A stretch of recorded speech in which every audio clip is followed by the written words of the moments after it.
Welcome to poker vlog number 3. Today's poker vlog is actually about a cash game that I played. The blinds were 50 cents, $1. Buy-in was $20 to start with, and you could rebuy for $30 after you lost your first stack. So we've had a few hands to start with, haven't really got anything, and the first hand that we really get something, we wake up with Ace-5 suited in a middle position. So it gets folded around to us. I decided to raise to $2, so I only raised double the big blind. And we have 4 callers afterwards, including the small blind and the big blind. So there's 5 runners to the flop. The flop comes 2, 3, 4, 2 clubs. So we've got the straight up. Perfect flop for us. It is a little bit worrying with the clubs though, but it gets checked around to me. I decided on a check here just to sort of disguise my hand a little bit. Gets round to the button. The button decides to put on a raise of $5. So then the small blind folds, big blind folds. I decided on a check raise, so I raised to all in, effectively $10 if the button decides to call, but it was 13 for me. The person to act after me folds, and the button calls for $10. So he flips over 8-8. He's got no clubs with that, so we're not worrying about a flush. We just don't want him to hit a full house here. So the turn comes 7 and the river comes at 10. So we don't have to worry about that, and we get a nice little double up there. I think I played that hand quite well. There could be an argument for not check raising there, but I did think it actually disguised my hand. I think people thought I had, say, an ace king or something, and when you flop that well, you have to try and get value. So the button definitely thought that I had missed and put in the raise, and yeah, it was a fantastic start to the night. And then we go to the next hand. So the under the gun player goes all in for $6.50. It gets folded around to me on the button. Now I look down at pocket aces, so I decide to go all in. The small blind and big blind folds. So it's just heads up. The under the gun player shows king, queen unsuited. So we throw over pocket aces. So we've hit aces here. So they're unsuited. So we go to the flop. The flop comes 4, 10, 9. Then a queen comes on the turn, and then the river is a safe 7. So we get the win there, and we knock our player out, so they have to rebuy. And it's actually been a really good start to tonight's game. Okay, and then a few hands later, we actually are in a late position. It comes around to us. We look down at pocket 10. So pocket 10's there. So we put in a raise of $3.50. Gets folded around to the big blind, who just calls for $3.50. So we come to a flop. The flop comes queen, 6, 4, 2 spades. I don't know what I'm going to do in this position. Obviously having that queen hit over isn't the greatest spot. So the person on the big blind puts in a raise of $10. Now, at this point, I'm sort of thinking maybe he is trying to get me off a high ace king or something. Doesn't actually believe I've got a pair yet. So I call the $10. The turn is the 8 of spades, which actually gives me a flush draw. The button decides to go all in for a further $16.50. So I contemplate for a little bit, thinking he's definitely got the queen here. But we do tend to run it out twice sometimes. So I decided on a call. I call, he throws over queen, jack, no spades. I throw over pocket 10s, obviously with 1 spade. So I'm hoping to hit the spade here. We decide we're going to run it twice. So on the first time that we run it, the 3 of spades comes, which gives me half the pot. And on the second time, the jack of diamonds actually comes. So we end up just splitting the pot 50-50 in that aspect. So we really didn't win anything there. I think in hindsight, I think this was a decent enough call. I think knowing that we were probably going to run it twice, my chances of hitting a flush was probably a lot higher, just purely because I could potentially win half the pot, which is what happened. If we just decide to run it once, yeah, I would have won, but there's also, you give yourself a little bit more odds when you decide to run it twice. So not bad, came out okay. Pocket 10s they're just hard to play sometimes, but that's not a bad little run out for us. Okay, and then a few rotations later, we are actually on the button. The big small blind and big blind are in, and then the under the gun actually straddles for $2. So they've made double the raise, which a straddle is when somebody blind raises basically, and they have an option after it comes around to the big blind, so it gives them an extra option. So that's what's happened. Under the gun's straddled, gets folded around to me. I am on the button, as I said. I wake up with Queen 9 unsuited, so I just called the $2 just to see the flop, just to try and play my position a little bit. Small blind calls, big blind calls, and the straddler checks. So we go to the flop. The flop comes Queen 7 8, all unsuited. So it gets checked around to me. I decide on a bet of $3, and the small blind calls and the big blind folds and the straddler calls. So we're going 3 ways to the turn. The turn comes the jack of spades. Now I'm a little bit concerned with this card because I really don't know where I'm at in the hand. So it gets checked around to me. So I check, and then the river comes the 7. So it pairs the board. Again, small blind checks, the straddler checks, and it gets around to me, and I've got a feeling somebody's playing a little bit of funny buggers here. I've just got a feeling that somebody's hoping that I bet on the end here. So I decided to check with my my value. I've got a good chance to show down after not betting, so I sort of can get a little bit of a cheap showdown here. So so I checked. Small blind throws over King Queen unsuited, so they had the queen all along, so they had me beat all along, and high kicker. So I think this hand I actually did play quite well. I think a lot of players would have barreled again on the river there, and would have potentially got themselves into a lot of trouble. I was very worried about the 7, and I was also very worried with having a Queen 7 8 jack board. Anybody that hold 9 10 has got the straight there. Not that I was too concerned about that, but there is a hand that can beat me, as well as my queen wasn't very good with a 9 kicker. Like, it's not a bad kicker, but anything can sort of beat it. Like, there's a decent amount of cards that can beat it. So I just thought I played it quite well, to be honest. I just thought, let's get to the showdown and let's hopefully just pick up the sizable pot. But unfortunately, didn't happen that way, but I think I did save myself some money. Okay, and then it takes a few rotations till we actually really pick up anything. We just keep getting like jack 3s and stuff. So we actually wake up in a middle position with 9 10 of clubs. So I just called the $1 through the connectors. I could have raised here, but I just decided to call on the $1. So it comes around to big blind.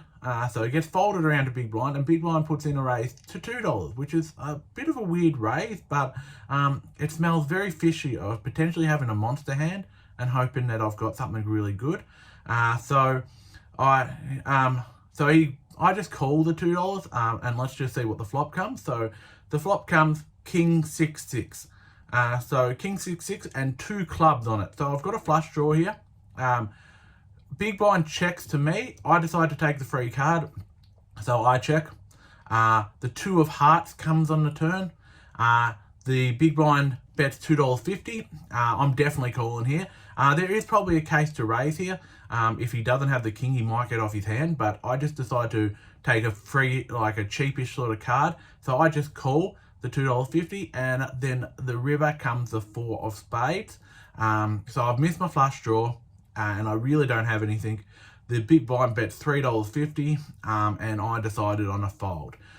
So not a great outcome for that hand. I definitely think I could have played this a little bit better. I didn't think I should have bet on the flop there. I think checking on the flop is fine, but when I missed the flush on the turn, I probably should have put a re-raise in, potentially. And if he did have the king, he would have come along, but if he didn't have the king, he probably would have folded there. I didn't actually see his cards at the end of the hand, so I don't know, but I definitely think I could have played this a little bit more aggressively. I sort of was hoping to get that flush there, but it wouldn't have been a very well disguised flush either, so I don't think I would have got a lot of value for it. So I definitely think if I had a bet on the turn there, I've still got an opportunity to hit that flush, but I also could have won the pot outright there. So I do think I made that mistake, but we'll learn this for next time. So the next hand that we get into, I'm on one behind the button. It gets raised under the gun to $2. Then there's two callers between me and him, and I look down at 3-4 unsuited. So normally I would fold in this position, but I just know that under the gun raiser is probably raising with premium here. He's probably raising with an ace queen, ace jack, somewhere around there. And with so many people already in the pot, and I've just got a feeling small blind and big blinds are going to call as well. So I decided on a call here. The button folds, the small blind calls, and the big blind calls. So we go to the flop. The flop comes king, jack, 3, 2 spades, 1 club. So it gets folded, it gets checked around to a player that had called the initial $2 raise, and he bet $3.50 into it. Comes around to me, I decide on a call, just not quite knowing where I'm at, but there was enough sort of in the pot to warrant a call here, I think. Then it gets folded all the other way around, including the initial raiser, so he obviously missed something. So the turn comes a 3, so we've got trips. It's a fantastic card for us, so I'm very excited about this one. So the turn comes a 3, as I said, and the raiser bets $7.50 into the pot. Now this is quite a smallish bet into this pot already, like it's not a full pot bet, so I'm not quite sure where he's at, but I'm starting to think he might have king queen or potentially like a king jack hand, which means that I've got him beat with trip 3. So I decide just on a all in, which would put him all in. So he only had $15.50 before betting the $7.50, so he only had another $8 behind him. So I just thought, let's just put him all in now. So I go all in for $15.50 effective. He snap calls, so that's not a great situation when that happens. So he snap calls and throws over jack 3, so we're drawing dead straight away. So the river was a 9, but it didn't really matter because we were drawing dead straight away. So that's a bad loss there. I think to do this properly, maybe 3-4 is a loose call there. I was in position, but with so many runners, I just thought it was worth the value. But I probably could have got away on it on the flop as well. So definitely played this hand wrong. I got lucky on the turn to hit a 3, but with him already having 3, like I really needed to hit a 3 or 4 there, even if he didn't have jack 3. If he had like a king queen or something there, I still needed to hit, so I probably could have got away from this hand. So it's a good lesson that sometimes you don't have to try and be too tricky and play too clever, because sometimes just playing straight is probably the best way to do it. So, and then our next hand that we actually come to, I'm one behind the button again. So it's been about 2 rotations since that last hand, so I've sort of recovered a little bit, but I've still got a decent enough stack, but I'm just still not quite to the stack level I wanted to be at. So the middle position comes around to the middle position. They call, another 2 people calls, and it comes to me, and I look down at pocket 5, which isn't a bad little hand. It's well played if you want to set mine, so that's what I was planning to do. So I just called, and then it comes around to big blind as well. So small blind calls, big blind check. So there's actually 6 runners to the flop here. So let's hope that I hit a trip here. So the flop comes ace, 10, and the 5. So the 5 gets there. We've hit trips. Fantastic. It's also a rainbow flop, so we're not worried about flushes here at the moment. So I don't know how I'm going to play this. I'm just going to see what everyone else does. So the small blind and big blind check. The middle position decides on a raise to $3. So he raises to $3. I get a caller between me in the middle position. Then it comes around to me. I decided just on a call here, I'm going to slow play, I think. Just knowing the middle position, I know that he can be quite aggressive at times. So I'm just going to, hopefully, he can do the betting for me. And then hopefully he can bet. If he doesn't bet a decent amount next time, I'll probably re-pop it just to get a few people out. But and so we get everybody else calls as well. So everybody decides to come along to the turn. So everybody must have a little piece of this. The turn is the 3 of hearts. Now that puts a potential straight on the board. Anyone holding 2-4. So I'm a little bit wary of the small blind, big blind here. Obviously, no. There was no flush draws on the flop, but that has brought in a flush draw on the turn too. So I'm hoping that the middle position bets big, and he does. So he decides on a bet of $6.50 here. The person between the middle position and me calls. I decide on a call as well. Now, I think there's a lot to be said for a raise here. I think I was getting a little bit greedy here, and I should have potentially re-popped here, but I did just call, and everybody else folded anyway. So we've got everybody out of the pot other than the other 2 players, like the initial raiser and the one between us. But I definitely think I should have at least re-popped to about $15 here. Well, anyway, the river comes the 2. So anyone just needs a 4 to hit a straight here. So not the greatest card for me. I don't think the middle position has a 4. Just because the way that he's been betting into it, I don't think he would have been betting with a gut shot straight draw there. I think that he potentially could have ace X hand, but I don't know what the guy between us has. He can be a quite sneaky player at times. So anyway, the middle position decided on a raise. He raised it to $7, which isn't too much of a re-raise, to be honest with you. I thought that was a little bit low. I was expecting him to sort of raise it to $11, $12 there. So it shows me that he's got a little bit of weakness there. And the one between us folds. So then it comes down to me. Now I have to decide on whether I'm going to call or raise here. I definitely contemplated a raise, but I think just the way that I wasn't worried about pocket aces. I wasn't worried about pocket 10s either. And just having the 4 cards to the straight on the board potentially worried me. Potentially he may have had ace 4 or something. So I decided just on a call, thinking there's enough in the pot. And he throws over ace 6 unsuited. So we got the win with our trip 5 there. I probably do see the point of maybe putting a raise in there. But there was a fair size of change in the pot, and I think playing these stakes, that's a decent amount in the pot to not try and get some thin value there. So I did get the win, but I reckon I could have potentially got another double out of him. But it's always good to get a win and bank a win, especially at these stakes. Like what was in the pot there is a big chunk of change for these stakes. So don't get too greedy sometimes, and yeah, get the win.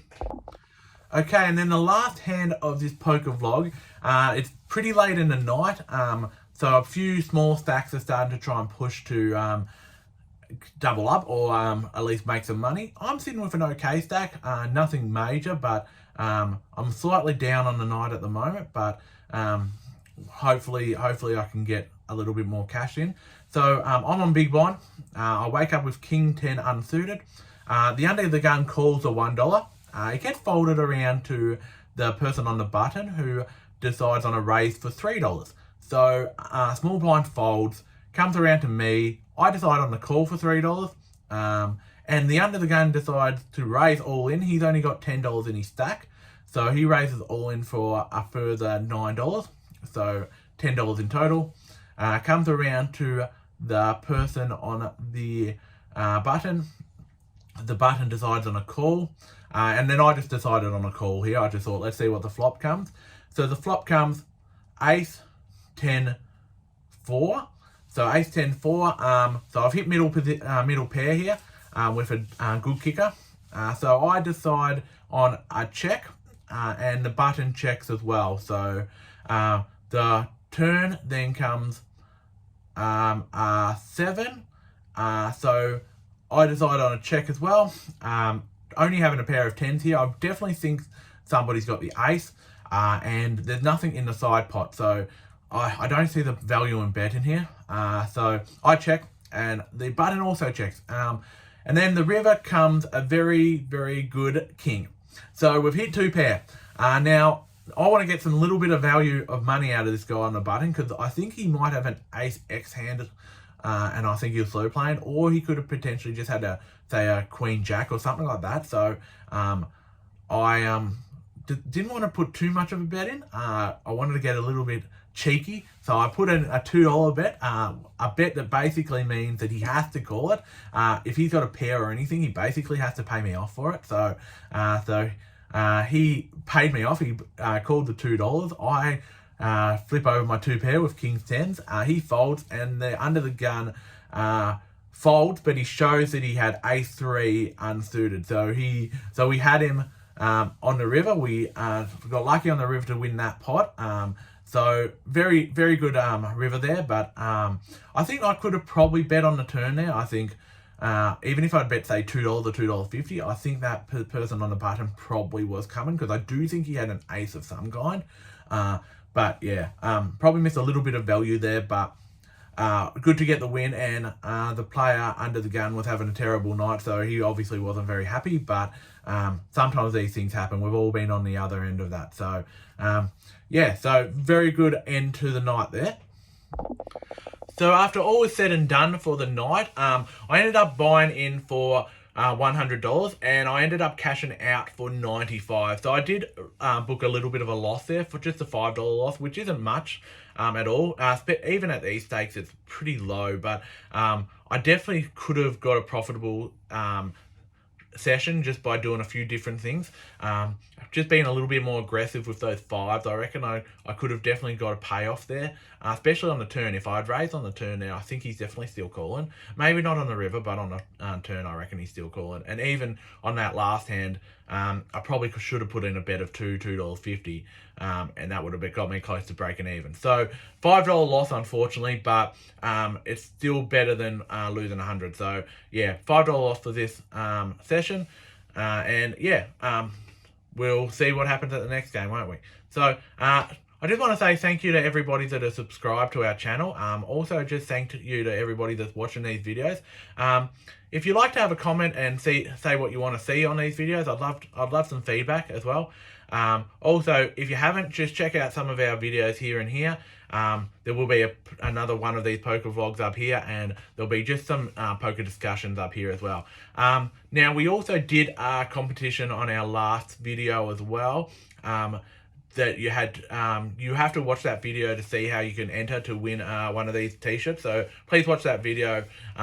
That will be drawn at my next poker discussion video. So I'll be doing one of those in a few days. So please make sure that you get into that competition, because wearing one of these shirts is really good. Sometimes they're quite light, and they are good. And yeah, you'll be the first one to win a prize from Your Poker. So a bit of bragging rights there. So again, thank you very much, and check out the videos.